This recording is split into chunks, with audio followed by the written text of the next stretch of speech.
اعوذ باللہ من الشیطان الرجیم بسم اللہ الرحمن الرحیم اللہم کن لولیک الحجۃ ابن الحسن صلواتک علیہ وعلی آبائہ فی ہذہ الساعۃ وفی کل ساعۃ ولیٰ وحافظا وقائدا وناصرا ودلیلا وعینا حتی تسکنہ ارضک طوعا وتمتعہ فیہا طویلا۔ بسم اللہ الرحمن الرحیم۔ رب اشرح لی صدری ویسر لی امری واحلل عقدۃ من لسانی یفقہوا قولی ولا حول ولا قوۃ الا باللہ العلی العظیم۔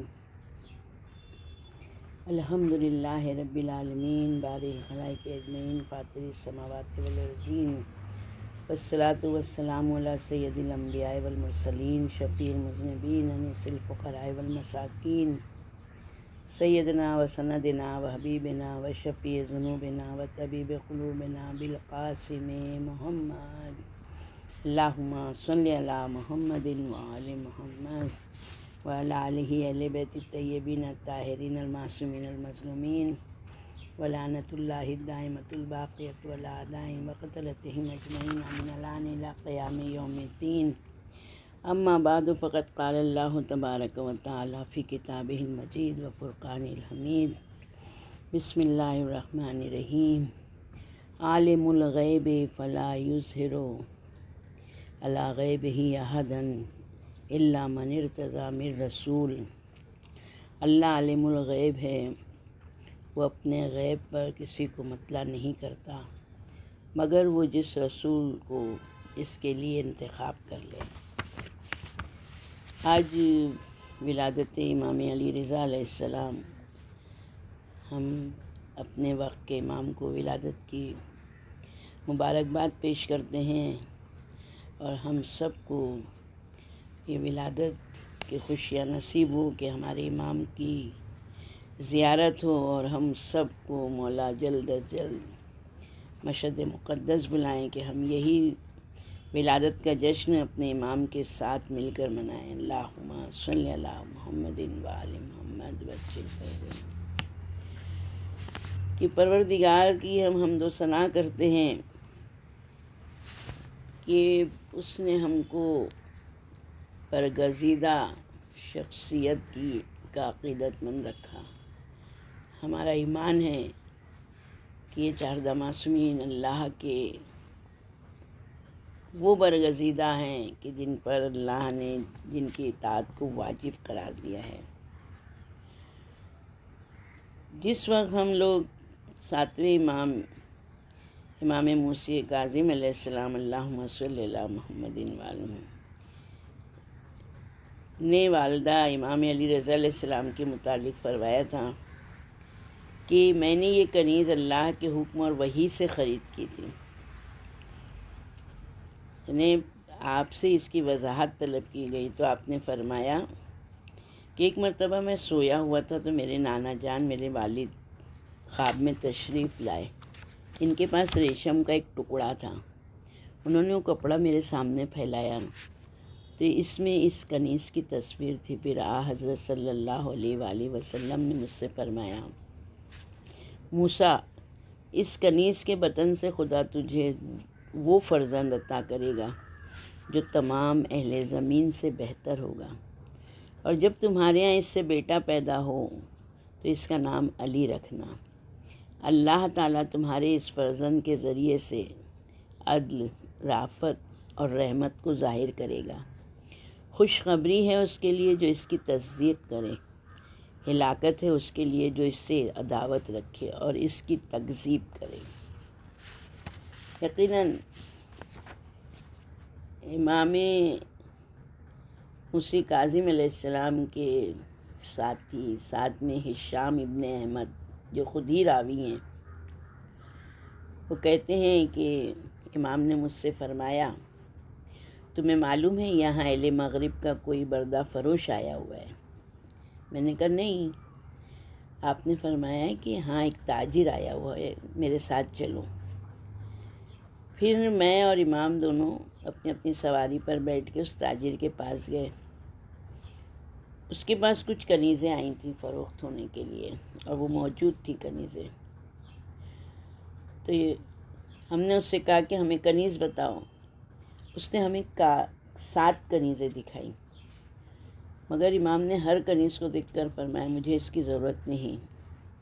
پھر آپ نے اس تاجر سے فرمایا کہ ان کے علاوہ اگر کوئی کنیز تیرے پاس موجود ہے تو وہ ہمیں دکھا. اس نے کہا جی ہاں میرے پاس ہے باقی، مگر صرف ایک ہے مگر وہ بہت بیمار ہے. آپ نے فرمایا اگر تم وہ کنیز دکھا دو تو اس میں تمہارا کیا حرج ہے، مگر اس نے آپ کو وہ کنیز نہیں دکھائی. بالآخر آپ واپس آ گئے. پھر دوسرے دن امام نے ہشام بن احمد کو روانہ کیا کہ جاؤ اس تاجر سے جا کر ملاقات کرو، اس سے کہو کہ آخر وہ اس کی کنیز کی کیا قیمت چاہتا ہے.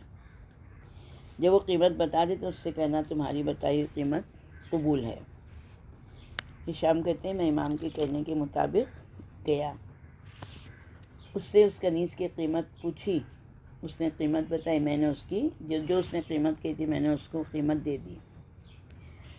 تاجر نے کنیز میرے جب حوالے کی تو کہا اچھا یہ بتاؤ کل جو تمہارے ساتھ بزرگوار آئے تھے وہ کون تھے؟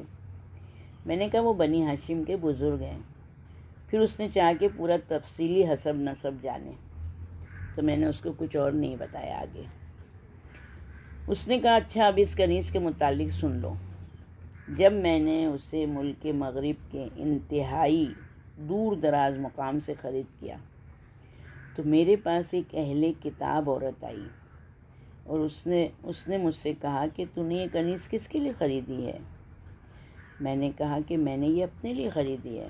اس نے کہا نہیں، ایسا ممکن ہی نہیں ہے، یہ کنیز تجھ جیسے انسان کے لیے نہیں ہے.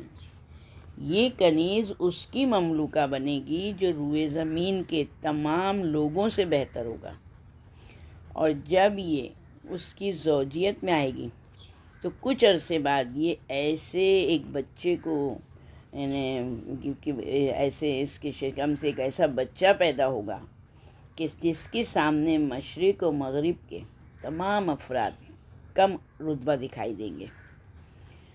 تو راوی کہتے ہیں کہ میں اس کنیز کو لے کر جس وقت امام موسیٰ کاظم علیہ السلام کی خدمت میں حاضر ہوا ہوں، کچھ عرصے بعد ہی اس کنیز کے بطن سے امام علی رضا علیہ السلام پیدا ہوئے. اللہم صلی علی محمد وآل محمد وعجل فرجہم.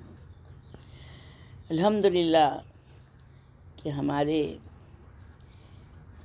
امام کی والدہ گرامی کہتی ہیں کہ جب میرا فرزند علی رضا میرے شکم میں منتقل ہوا تو مجھے حمل کا بوجھ محسوس نہیں ہوتا تھا.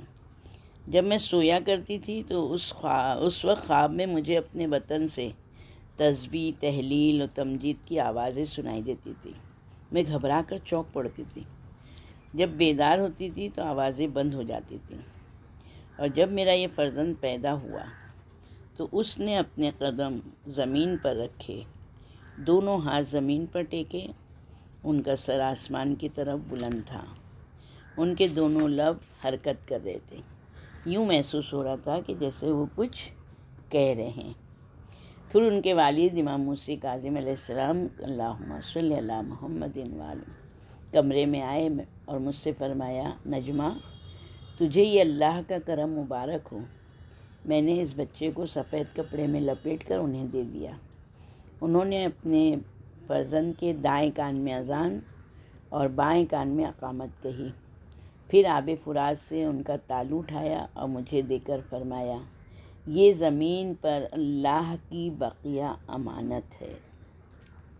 اللہم صلی علی محمد وآل محمد. صفوان بن یحییٰ کا بیان ہے کہ امام موسیٰ کاظم علیہ السلام کی وفات کے بعد جب امام علی رضا علیہ السلام نے اپنی امامت کا اعلان کیا تو ہمیں اس کے متعلق خطرہ محسوس ہوا. ان سے کہا گیا کہ آپ نے اس امر عظیم کا اظہار کیا ہے، ہمیں آپ کے علیہ السلام کے متعلق اس سرکشی یعنی ہارون سے خطرہ ہے. آپ نے فرمایا وہ چاہے جتنی بھی کوشش کر لے مگر وہ مجھے کوئی نقصان نہیں پہنچا سکے گا۔ یقیناً امام علی رضا علیہ السلام وہ ہیں کہ جس وقت ہمارے 7ویں امام کی شہادت ہوئی ہے اس وقت بہت سے لوگ دین سے پھر گئے، تو امام کی 8ویں امام کی امامت پر شک کیا ان لوگوں نے۔ تو ایک مرتبہ محمد بن فضل ہاشمی، یہ راوی ہیں، یہ کہتے ہیں کہ جب امام موسی کاظم علیہ السلام نے وفات پائی تو میں بغداد سے روانہ ہوا اور مدینہ پہنچا 8ویں امام امام علی رضا علیہ السلام کی خدمت میں نے سلام کیا، حضرت نے مجھے سلام کا جواب دیا اور امام موسی کاظم علیہ السلام نے مجھے جو تبرکات امامت دیے تھے میں نے وہ آپ کے سپرد کیے ہیں۔ اس کے بعد میں نے کہا مولا میں بصرہ جا رہا ہوں، وہاں کے لوگوں میں بڑا اختلاف ہے، وہاں بھی امام موسی کاظم علیہ السلام کی شہادت کی خبر پہنچ چکی ہوگی، اس لیے مجھے یقین ہے کہ جب میں آپ کی امامت کی دعوت دوں گا تو لوگ مجھ سے آپ کی امامت کی دلیل ضرور طلب کریں گے، اب جو آپ حکم دیں میں اس پر عمل کروں۔ امام علیہ السلام نے فرمایا تم میرے متعلق کوئی فکر نہیں کرو، اہل بصرہ سے کہہ دو کہ تمہارے بصرہ پہنچنے کے 3 دن بعد میں خود بصرہ پہنچ جاؤں گا۔ اس کے بعد آپ نے میرے سامنے حضرت کی ریدہ، آپ کا عصا اور حضرت کے ہتھیاروں جیسے تبرکات پیش کیے۔ الغرض میں امام کو سلام کر کے بصرہ روانہ ہوا، کئی روز کے مسلسل سفر کے بعد بصرہ پہنچا۔ لوگوں نے مجھ سے ملاقات کی، حالات پوچھے تو میں نے انہیں بتایا کہ 7ویں امام کی وفات ہو گئی ہے، شہادت ہو گئی ہے، اور میں ان کی وفات سے یعنی ان کی شہادت سے 1 دن قبل ان سے ملا تھا۔ آپ نے مجھ سے فرمایا تھا کہ میری موت یقینی ہے اور جب تم مجھے دفن کر لو تو یہاں قیام نہیں کرنا، میری امانتیں لے کر مدینے چلے جانا، میری یہ امانتیں میرے فرزند علی ابن موسیٰ کے سپرد کر دینا، اور یاد رکھو وہی میرے وصی اور میرے جانشین ہیں۔ میں نے امام موسی کاظم علیہ السلام کے حکم پر عمل کیا، آپ علیہ السلام کی امانتیں ان کے فرزند کے پاس پہنچائی۔ امام علی رضا علیہ السلام آج سے ٹھیک 3 دن یہاں تشریف لائیں گے اور تمہیں ان سے جو کچھ پوچھنا ہو پوچھ لینا۔ عمرو ابن حداب جو کہ حقیقت میں وہ ناصبی تھا اور زیدیہ فرقہ اور معتزلہ فرقے کا وہ حامی تھا، انہی کے ساتھ زیادہ رہتا تھا۔ اس نے کہا اے محمد بن فضل سنو، یہاں حسن بن محمد موجود ہے جو بہت ہی زاہد ہیں، متقی ہیں، پرہیزگار ہیں اور علم اور کردار میں بھی اہل بیت کے فاضل افراد میں سے ہیں۔ وہ علی ابن موسیٰ کی طرح سے جوان نہیں ہیں، یعنی امام علی رضا علیہ السلام کی طرح جوان نہیں ہیں، بلکہ وہ عمر رسیدہ شخص ہے۔ اگر نہ ہم کو کوئی بھی مشکل مسائل کے لیے علی رضا علیہ السلام کی بجائے ان کی طرف رجوع کیا جائے تو یہ زیادہ مناسب ہوگا۔ اس محفل میں حسن بن محمد بھی موجود تھے۔ انہوں نے کہا عمرو ایسی باتیں مت کرو، علی ابن موسیٰ فضائل و اوصاف میں بلند و بالا مقام رکھتے ہیں، اور ویسے بھی محمد بن فضل تمہیں بتا چکے ہیں کہ وہ 3 دن یہاں آنے والے ہیں، وہ تمہارے سامنے اپنی امامت کے دلائل خود ہی پیش کریں گے۔ راوی کا بیان ہے میرے داخلے کے 3 دن بعد امام علی رضا علیہ السلام اللہم صلی علی محمد وآلہ بصرہ آئے۔ آپ نے حسن ابن محمد کے مکان پر قیام کیا کیونکہ وہ آپ کے والد اور آپ کے وکیل تھے، یعنی حسن بن محمد 7ویں امام کے بھی وکیل تھے اور 8ویں امام کے بھی، اور وہی ان کے کام اور فتوے کو جاری کرتے تھے۔ آپ نے ان سے فرمایا حسن بن محمد عوام اور بالخصوص ان لوگوں کو جمع کرو جو محمد بن فضل کے پاس آئے تھے۔ میرے عقیدت مندوں کے علاوہ نصارہ کے بڑے عالم جاسلیق اور یہودیوں کے بڑے عالم رسول جالوت کو بھی آنے کی دعوت دو۔ ان سب سے کہہ دو کہ جس کسی نے کچھ پوچھنا ہو وہ آ کر پوچھ لے۔ حسن بن محمد نے تمام لوگوں کو جمع کیا، زیدیہ فرقہ، معتزلہ فرقہ کے جو سردار تھے، سب سے بڑی شخصیتیں تھیں، ان کو بھی دعوت دی۔ حسن بن محمد کی دعوت پر ایک بہت بڑا مجمع جمع ہو گیا۔ کسی کو یہ نہیں معلوم کہ ان کو کیوں بلایا گیا ہے۔ جب اجتماع ہر لحاظ سے مکمل ہوا تو امام تشریف لائے۔ امام نے سارے مجمع کو سلام کیا۔ سلام کے بعد امام فرماتے ہیں، میں نے تم سب کو سلام اس لیے کیا ہے تاکہ تمہارے دل مطمئن ہو جائیں۔ مجمع میں سے کسی نے کہا، خدا آپ کو سلامت رکھے، آپ اپنا تعارف کرائیں، آپ کون ہیں؟ آپ نے فرمایا، سنو، میں علی ابن موسیٰ ابن جعفر ابن محمد ابن علی ابن الحسین ابن علی ابن ابی طالب علیہ السلام ہوں، اللہم صلی علی محمد وآلہ۔ میں فرزند رسول ہوں۔ میں نے آج صبح کی نماز والی مدینہ کے ساتھ مدینے میں پڑھی تھی، اور جب میں نماز سے فارغ ہوا تھا اس نے مجھے اپنے ایک ساتھی کا خط دکھایا تھا۔ کچھ امور کے متعلق اس نے مجھ سے یعنی فائدے دینے والے مشورے طلب کیے تھے۔ میں نے اس سے مشورے دیے۔ میں نے اس سے وعدہ کیا تھا کہ آج عصر کے بعد میرے پاس آئے اور میں اسے خط کا جواب لکھ دوں گا۔ چنانچہ میں نے اس سے جو وعدہ کیا تھا، میں نے تم سے رخصت ہو کر اس سے اپنا وعدہ پورا کرنا ہے۔ مجمع میں سے اکثر لوگوں نے کہا، فرزند رسول، ہمیں آپ کے بارے میں کسی دلیل اور ثبوت کی ضرورت نہیں، آپ ہماری نظر میں صادق القول ہیں۔ یہ کہہ کر لوگ اٹھنے لگے۔ امام علیہ السلام نے فرمایا، ٹھہرو، تاکہ میں تمہیں یہاں جمع کرنے کی وجہ بھی بتا سکوں۔ میں تم سب کو اجازت دیتا ہوں، اگر کسی نے آثار نبوت اور علامت امامت کے متعلق کوئی سوال کرنا ہے وہ کر لو۔ یہ سن کر عمرو ابن حداب نے کہا کہ محمد بن فضل نے آپ کے متعلق ایسی بے سر و پا باتیں کی ہیں جن کو دل قبول نہیں کرتا۔ آپ نے فرمایا، بتاؤ اس نے کیا کہا ہے؟ عمرو ابن حداب نے کہا، اس نے کہا ہے کہ آپ کو تمام دنیا کی زبانوں کا علم ہے، آپ تمام آسمانی صحائف کے عالم ہیں۔ امام نے فرمایا، محمد بن فضل نے صحیح کہا ہے، میں دنیا کی تمام لغات کا عالم ہوں۔ اس مجمع میں ایک شخص روحی موجود ہے، فلاں شخص ہندی ہے، فلاں فارسی ہے، فلاں ترکی ہے، وہ پہلے سے یہاں موجود ہیں۔ پھر آپ نے ان سے فرمایا، اپنی زبان میں جو چاہو مجھ سے پوچھو، میں تم کو تمہاری زبان میں جواب دوں گا۔ ہر شخص نے اپنی اپنی زبان میں سوال کیا۔ امام نے سب کو ان کی زبان میں جواب دیا۔ آپ کا کمال دیکھ کے وہ سارے حیران رہ گئے۔ انہوں نے کہا، مولا، ہم گواہی دیتے ہیں، آپ ہماری مادری زبان کو ہم سے زیادہ بہتر جانتے ہیں۔ اس کے بعد آپ عمرو ابن حداب کی طرف متوجہ ہوئے۔ اس سے کہا، اگر میں تجھے یہ بتا دوں کہ تو عنقریب اپنے ایک رشتہ دار کے خون میں ملوث ہونے والا ہے تو کیا تو میری باتوں کا یقین کرے گا؟ اس نے کہا، رہنے بھی دیں، غیب کا علم صرف خدا کے پاس ہے۔ آپ نے فرمایا، کیا تو نے اللہ کا یہ فرمان نہیں پڑھا کہ عالم الغیب فلا یظہر علی غیبہ احدا الا من ارتضی من رسول؟ اللہ عالم الغیب ہے، وہ اپنے غیب پر کسی کو مطلع نہیں کرتا مگر وہ جس رسول کو اس کے لیے منتخب کر لے۔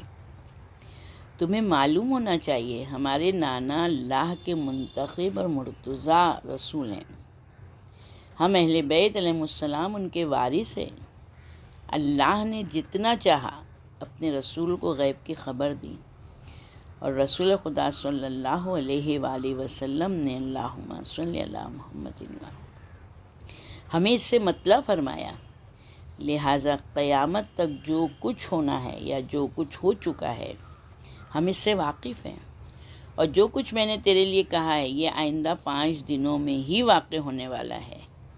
اگر میرا فرمان سچ ثابت نہ ہو تو سمجھ لینا کہ جو کچھ میں نے اب تک کہا ہے وہ سب کذب و افترا پر مبنی ہے، یعنی سب جھوٹ ہے، اور اگر میری بات سچ ثابت ہو تو پھر جان لو کہ تو اللہ اور اس کے رسول کی باتوں کو ٹھکرانے کی جسارت کر رہا ہے۔ دوسری دلیل یہ ہے کہ عنقریب تیری آنکھیں آشوب میں مبتلا ہوں گی، تو اندھا ہو جائے گا، تجھے میدان اور پہاڑ میں سے کچھ بھی دکھائی نہیں دے گا۔ تیسری دلیل یہ ہے کہ تو جھوٹی قسم کھائے گا جس کی وجہ سے تو مبروس ہو جائے گا۔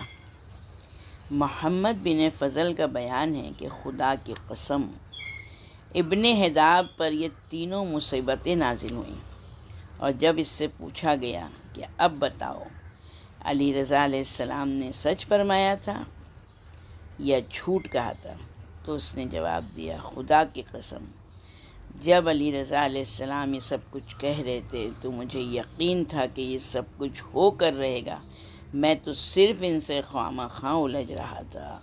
اللہم صلی علی محمد وآل محمد۔ اس کے بعد آپ عیسائی عالم جاسلک کی طرف متوجہ ہوئے۔ امام نے کہا، بتاؤ کیا انجیل میں محمد مصطفیٰ صلی اللہ علیہ وآلہ وسلم کی نبوت کا کوئی ذکر نہیں ہے؟ اللہم صلی علی محمد وآل محمد۔ اس نے کہا، اگر انجیل میں یہ بات موجود ہوتی تو ہم ان کی نبوت کا انکار کیوں کرتے؟ آپ نے کہا، یہ بتاؤ انجیل کے سفر سوم میں جہاں تمہیں سکتے کا حکم ہے، اس میں کیا کہا گیا ہے؟ نصرانی عالم نے کہا، وہ اللہ کے ناموں میں سے ایک نام ہے جس کا ظاہر کرنا ہمارے لیے درست نہیں۔ امام نے کہا، اگر میں یہ ثابت کر دوں کہ وہ محمد مصطفیٰ صلی اللہ علیہ وآلہ وسلم کا نام ہے، اللہم صلی اللہ علیہ وسلم، اور ان کا اس میں تذکرہ کیا گیا ہے، حضرت عیسیٰ علیہ السلام نے بھی آپ کی نبوت کا اقرار کیا ہے، بنی اسرائیل کو بھی حضرت صلی اللہ علیہ وآلہ وسلم کی آمد کی بشارت دی ہے، تو کیا تم مان لو گے اور انکار نہیں کرو گے؟ نصرانی عالم نے کہا، اگر آپ نے ثابت کر دیا تو ہم اقرار کر لیں گے، کیونکہ انجیل ہمارے لیے مقدس کتاب ہے، ہم نہ تو اسے رد کر سکتے ہیں نہ اس کا انکار کر سکتے ہیں۔ آپ نے فرمایا، اچھا اب تم ہم سے وہ سفر سوم سنو جس میں رسول اکرم صلی اللہ علیہ وآلہ وسلم کا تذکرہ ہے، اللہم صلی اللہ محمد۔ اس میں حضرت عیسیٰ علیہ السلام نے آپ کی آمد کی بشارت دی ہے۔ اس کے بعد آپ علیہ السلام نے انجیل میں سے سفر سوم کی آیت کی تلاوت شروع کی۔ جب آپ محمد مصطفیٰ صلی اللہ علیہ وآلہ وسلم کے ذکر پر پہنچے، اللہم صلی اللہ محمد، آپ نے نصرانی عالم سے فرمایا، بتاؤ ان آیات میں کس کی صفات بیان کی گئی ہیں؟ نصرانی عالم نے بتایا، آپ ہی بتائیں وہ کون ہے؟ آپ نے فرمایا، میں تو اس کے متعلق ہی بتاؤں گا جس کے متعلق خدا نے بتایا ہے، یعنی وہ اونٹ پر سوار ہوگا، اس کے ہاتھ میں عصا ہوگا، اس کے کندھے پر چادر ہوگی۔ یقیناً یہ اسی نبی امی کے ہی اوصاف ہیں جن کو یہ لوگ تورات انجیل میں لکھا پاتے ہیں، اور وہ انہیں نیکی کا حکم دیتا ہے، برائی سے منع کرتا ہے، پاکیزہ چیزیں ان کے لیے حلال کرتا ہے، ناپاک چیزیں ان پر حرام کرتا ہے، ان کے سروں سے بوجھ ہلکا کرتا ہے، ان کی ان روایتی زنجیروں کو توڑتا ہے جو ان پر پڑے ہوئے، اور وہ عدل، انصاف اور صراط مستقیم کی ہدایت کرتا ہے۔ ان کی ان روایتی زنجیروں کو توڑتا ہے جو ان پر پڑے ہوئے ہیں۔ جاسلک، میں تجھے عیسیٰ علیہ السلام، حضرت عیسیٰ روح اللہ، کلمۃ اللہ کا واسطہ دے کر پوچھتا ہوں، کیا تم اس نبی کی یہ صفت انجیل میں پاتے ہو؟ اس نے یہ سن کر گردن جھکا لی، کچھ دیر سوچنے کے بعد کہا، اگر میں نے انجیل کا انکار کیا تو کافر ہو جاؤں گا، اسی لیے مجبور ہو کر یہ کہنا پڑا کہ جی ہاں، یہ صفات انجیل میں مذکور ہیں، انجیل میں اس کا تذکرہ ہے۔ حضرت عیسیٰ علیہ السلام نے بھی اس نبی کا تذکرہ ضرور کیا تھا، مگر ہماری ملت کے تمام علماء کا اس بات پر اجماع ہے کہ اس سے مراد آپ کے نبی نہیں ہیں۔ آپ نے فرمایا، کم از کم تو نے انجیل کا انکار نہیں کیا، اس کے ساتھ تم نے ہمارے نبی کے اوصاف کو بھی تسلیم کر لیا ہے۔ اب تم انجیل کے سفر دوم کی مجھ سے آیات سنو، جس میں حضرت صلی اللہ علیہ وآلہ وسلم کے ساتھ آپ کے وصی، آپ کی بیٹی فاطمہ اور نواسوں حسن و حسین کا ذکر موجود ہے۔ آپ نے ان علمی جوابات سے نصرانی اور یہودی علماء کو، یعنی آپ نے جو یہ علمی جوابات دیے اس سے نصرانی اور یہودی علماء کو یقین ہو گیا کہ آپ توریت اور انجیل کے عالم ہیں۔ اسی لیے انہوں نے آپ سے کہا کہ آپ نے ہمارے سامنے وہ دلائل پیش کیے جن کا انکار ممکن نہیں ہے۔ ہم تسلیم کرتے ہیں کہ حضرت موسیٰ علیہ السلام، عیسیٰ علیہ السلام نے ایک ایسے نبی کی بشارت ضرور دی تھی، لیکن اصل بات یہ ہے کہ ہمارے یہاں یہ ثابت نہیں ہے کہ اس سے محمد مصطفیٰ صلی اللہ علیہ وآلہ وسلم مراد ہیں۔ اللہم صلی اللہ محمد وآلہ۔ اور ہم اپنی کتابوں کے بیانات سے یہ بھی مانتے ہیں کہ اس نبی کا نام محمد ہے، لیکن صرف نام کی مماثلت کی وجہ سے ہم آپ کے پیغمبر پر تو ایمان نہیں لا سکتے۔ آپ نے فرمایا اس کا مقصد تو یہ ہوا کہ تم اپنے شک کو ہی اپنی دلیل بنا رہے ہو۔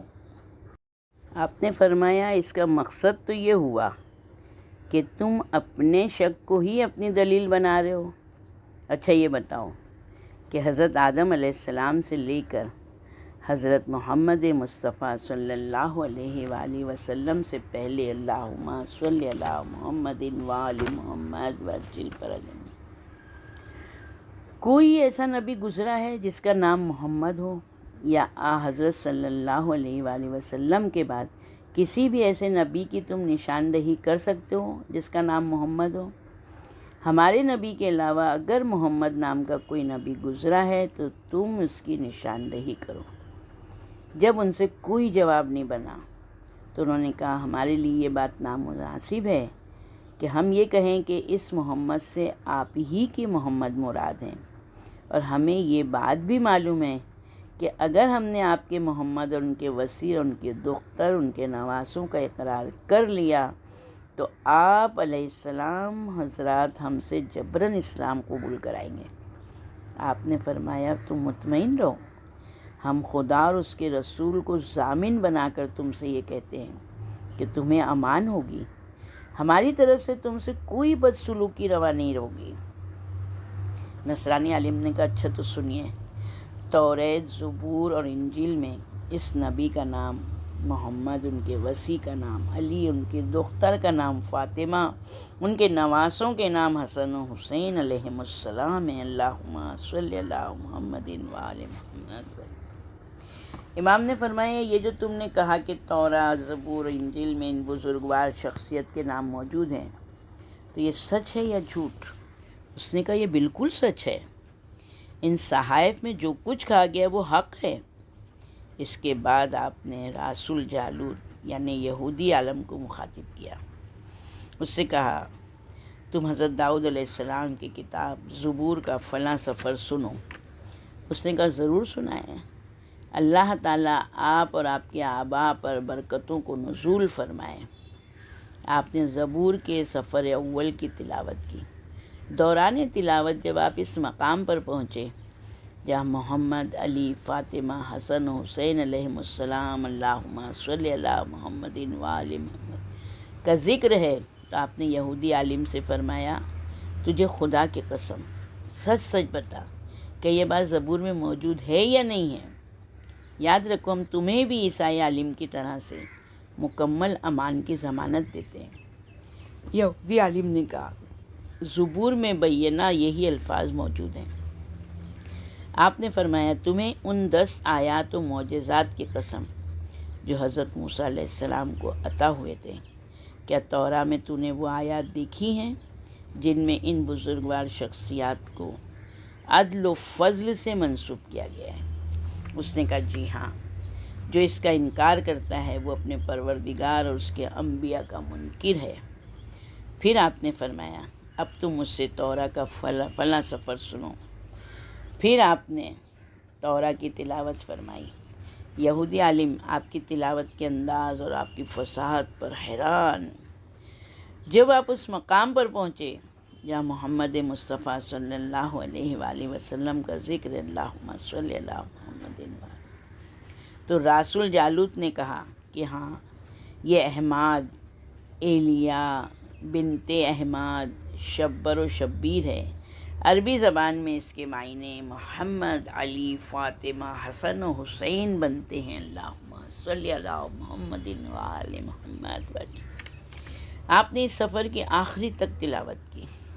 جب آپ تلاوت سے فارغ ہوئے تو رسول جالوت نے کہا اگر ہمیں اپنی اس سرداری کے ضائع ہونے کا خدشہ نہ ہوتا جو ہمیں قوم یہود پر حاصل ہے تو میں یقیناً احمد پر ایمان لے آتا، آپ کے حکم کی پیروی کرتا۔ میں اس ذات کی قسم کھاتا ہوں جس نے موسیٰ پر تورات، داؤد پر زبور نازل کی۔ تورات، زبور اور انجیل کو آپ سے بہتر اور کوئی نہیں پڑھ سکتا۔ میں نے آج تک کسی ایسے عالم کو نہیں دیکھا جو ان کتابوں کی آپ سے بہتر تفسیر جانتا ہوں۔ آپ نے زوال آفتاب تک مجمع سے خطاب کیا، پھر ارشاد فرمایا اب میں مدینے جاؤں گا کیونکہ میں نے والی مدینہ سے وعدہ کیا تھا کہ اس کے خط کا جواب تحریر کروں گا۔ اگر خدا نے چاہا تو کل پھر واپس آؤں گا۔ بصرہ روانگی سے پہلے آپ نے ظہر کی نماز ادا کی۔ راوی کہتے ہیں کہ عبداللہ ابن سلیمان نے اذان دی، اقامت کہی، امام علی رضا علیہ السلام نے اللہم صلی اللہ محمد وآلہ امامت کروائی، تمام حاضرین نے آپ کے پیچھے نماز پڑھی۔ اس نماز میں آپ نے مختصر صورت تلاوت کی، مختصر رکوع بجا لائے، نماز سے فارغ ہو کر اعجاز امامت سے مدینہ تشریف لائے۔ دوسرے دن صبح کے وقت آپ دوبارہ بصرہ تشریف لے گئے۔ مجمع کو شدت سے آپ کا انتظار تھا۔ آپ مجمع میں پہنچے تو آپ کے سامنے ایک رومی کنیز لائی گئی۔ آپ نے اس سے رومی زبان میں گفتگو کی۔ جاسلک بھی بڑے غور سے آپ کی گفتگو کو سنتا رہا کیونکہ وہ بھی رومی زبان جانتا تھا۔ امام نے اس کنیز سے کہا تجھے حضرت محمد مصطفیٰ صلی اللہ علیہ وآلہ وسلم اللہم صلی اللہ محمد وآلہ زیادہ عزیز ہیں یا حضرت عیسیٰ علیہ السلام؟ اس نے کہا جب تک میں محمد مصطفیٰ صلی اللہ علیہ وآلہ وسلم سے اللہم صلی اللہ محمد وآلہ ناواقف تھی تو حضرت عیسیٰ علیہ السلام مجھے زیادہ عزیز تھے۔ جب سے میں نے محمد مصطفیٰ سے واقف ہوئی تو حضرت محمد مصطفیٰ صلی اللہ علیہ وآلہ وسلم زیادہ عزیز ہیں۔ اللہم صلی اللہ محمد وآلہ۔ جاسلک نے کہا تو نے یہ کیا کیا؟ تو دین محمد میں داخل ہو گئی، کیا تو حضرت عیسیٰ کو ناپسند کرتی ہے؟ اس نے کہا نہیں، خدا کی پناہ ایسا نہیں ہے، بلکہ میں حضرت عیسیٰ علیہ السلام کو بھی پسند کرتی ہوں اور ان پر بھی ایمان رکھتی ہوں، مگر میرے نزدیک حضرت محمد زیادہ پسندیدہ ہیں۔ اللہم صلی اللہ محمد وآل محمد۔ امام علی رضا علیہ السلام نے جاسلک سے کہا جو کچھ اس رومی کنیز نے کہا اور جو کچھ تم نے اس سے رومی زبان میں کہا وہ سب اس مجمع میں عربی زبان میں بولو۔ جاسلک نے تمام باتیں مجمع عام میں بتائیں۔ پھر جاسلک نے کہا فرزند رسول یہاں ایک سندھی شخص ہے جو عقیدے کے لحاظ سے نصرانی ہے، بڑے بڑے دلائل دیتا رہتا ہے، مباحثے کیا کرتا ہے، مگر اس کی زبان سندھی ہے۔ آپ نے فرمایا لاؤ اسے بلایا گیا۔ اس نے آپ سے سندھی زبان میں گفتگو کی، آپ نے بھی اسے سندھی زبان میں جواب دیا۔ آپ اسے صداقت محمد کے موضوع پر لے آئے۔ آپ کے دلائل، آپ کے براہین سے بہت زیادہ اس پر اثر ہوا۔ اس نے اسلام کی صداقت کو تسلیم کرنے کا اقرار کر لیا۔ اس نے کلمہ شہادتین پڑھا، مسلمان ہو گیا۔ پھر اس نے اپنی کمر کا پٹکا کھولا جس کے نیچے زنار یعنی جینیوں ظاہر ہوئی۔ اس نے آپ سے التجا کی فرزند رسول اس زنار کو آپ اپنے ہاتھ سے کاٹ دیں۔ آپ نے چھری منگوا کر اس کا زنار کاٹ دیا اور آپ علیہ السلام نے محمد بن فضل سے فرمایا کہ تم اس سندھی کو حمام میں لے جا کر نہلاؤ، پاک کرو، اسے نئے کپڑے پہناؤ، اس کے اہل خاندان کو بھی نئے کپڑے پہناؤ، اس کے بعد ان سب کو ساتھ لے کر مدینہ آ جاؤ۔ محمد بن فضل بیان کرتے ہیں کہ امام علیہ السلام نے پھر مجمع کو مخاطب کر کے فرمایا لوگوں، جو کچھ محمد بن فضل نے میرے متعلق تم سے کہا تھا وہ سچ ثابت ہوا یا جھوٹ؟ تمام مجمع سے یہی آواز اٹھی، جتنا اس نے کہا تھا اس سے کئی گنا زیادہ سچ ثابت ہوا۔ محمد بن فضل نے تو یہ بھی کہا تھا کہ آپ کو خراسان طلب کیا جائے گا۔ آپ نے فرمایا صحیح۔ اس نے صحیح کہا، مگر وہ طلبی عزت و احترام کے ساتھ ہوگی۔ محمد بن فضل کہتے ہیں کہ اس مجمع میں سے ایک بڑی جماعت نے آپ کی امامت کی گواہی دی۔ آپ نے وہ رات بصرہ میں بسر کی۔ صبح ہوئی تو سب سے رخصت ہوئے، تمام لوگوں کو مناسب نصیحتیں فرمائیں اور بصرہ سے روانہ ہوئے۔ میں بھی آپ کے پیچھے پیچھے تھا۔ جب ہم ایک گاؤں میں پہنچے تو آپ نے اس راستے سے اپنا رخ بدل دیا۔ آپ نے 4 رکعت نماز پڑھی۔ اس کے بعد آپ نے مجھ سے کہا، محمد اب تم یہاں سے واپس جاؤ، ذرا اپنی آنکھیں بند کرو۔ میں نے آنکھیں بند کی۔ آپ نے فرمایا اب آنکھیں کھولو۔ میں نے آنکھیں کھول کر دیکھا تو میں بصرے میں اپنے گھر کے دروازے پر کھڑا تھا۔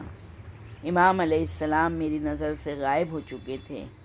پھر میں حج کے موقع پر اس سندھی اور اس کے خاندان کو مدینہ لے گیا۔ میرے مولا، اس ولادت کی خوشی میں میرے مولا، ہم تمام شیعان حیدر کرار کے گناہ کبیرہ اور صغیرہ کو معاف کر دیے۔